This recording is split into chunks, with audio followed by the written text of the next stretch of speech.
আমার মনে হচ্ছে যে আমি কাইন্ড অফ জুলাই ফিরে গেছি, যে জুলাই যেমন আমি রাজপথে নামছি, কে কোন আদর্শের কে কোন মতের এটা আমরা দেখিনি, আমরা একটা নির্দিষ্ট উদ্দেশ্য নিয়ে আমরা রাজপথে নামছি।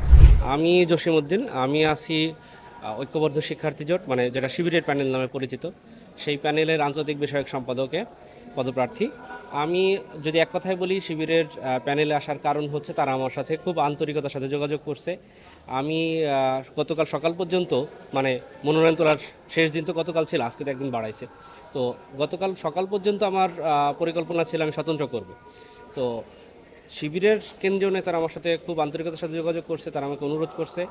তো এরপরে হচ্ছে আসলে শিবিরের প্যানেলে আসা, এবং শিবিরের যে ইনক্লুসিভ প্যানেলটা করা, নারী নেতৃত্ব নিয়েছে, তারপরে ক্ষুদ্র নৃগোষ্ঠীর ভাইদের নিয়েছে, অন্য সংগঠনের নিয়েছে। তো তাদের এই যে অ্যাপ্রোচটা, একেবারে আমার মনে হচ্ছে যে আমি কাইন্ড অফ জুলাই ফিরে গেছি, যে জুলাই যেমন আমি রাজপথে নামছি, কে কোন আদর্শের কে কোন মতের এটা আমরা দেখিনি, আমরা একটা নির্দিষ্ট উদ্দেশ্য নিয়ে আমরা রাজপথে নামছি। তো আমার মনে হলো যে শিবির সেই জুলাইয়ের যে স্পিরিটটা সেটাকে ধারণ করে প্যানেলটা দিয়েছে, যেহেতু তারা এইরকম একটা ইনক্লুসিভ প্যানেল দিয়েছে, এই জন্য আসলে শিবিরের প্যানেলে আসা।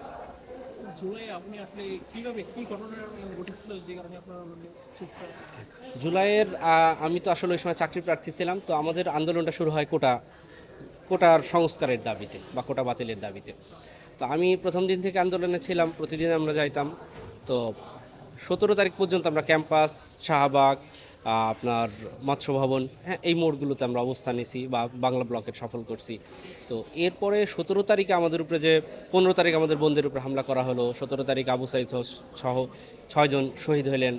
এরপরে 17 তারিখে আমরা যে কফিন মিছিল করলাম, ওখানে আসলে আমাদের শেষ পর্যন্ত আমরা ক্যাম্পাসে টিকতে পারিনি। তো এরপরে 18 তারিখ আমি রামপুরায় ছিলাম। প্রথমে আমি ছিলাম স্ট্যামফোর্ড ইউনিভার্সিটির সাথে মৌচাকে, এরপর ইস্ট ওয়েস্ট ইউনিভার্সিটির সাথে রামপুরায় যখন আন্দোলন করি, ওইখানে মিছিলের একটা পর্যায়ে পুলিশ আমাকে গুলি করে, মানে ছড়া গুলি, রাবার বুলেট যেটাকে বলে। তো আমার শরীরে 86টা গুলি লাগছে, এখনও প্রায় 74টা গুলি আছে, 12টা বের করতে পারছে ডাক্তার। আর চোখে 2টা ঢুকছে, ওটা এত গভীরে ঢুকছে যে ওটা আর বের করা যায়নি, এবং আমি এই চোখে টোটালি দেখি না, সব কিছু ঘোলা।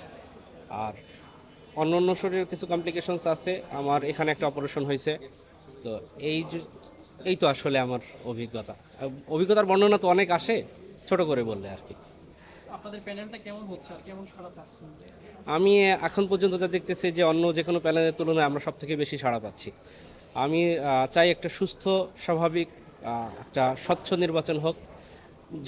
ছাত্ররা যাদেরকে চাইবে, ছাত্ররা যাদের ভোট দিবে, তারাই জয়ী হয়ে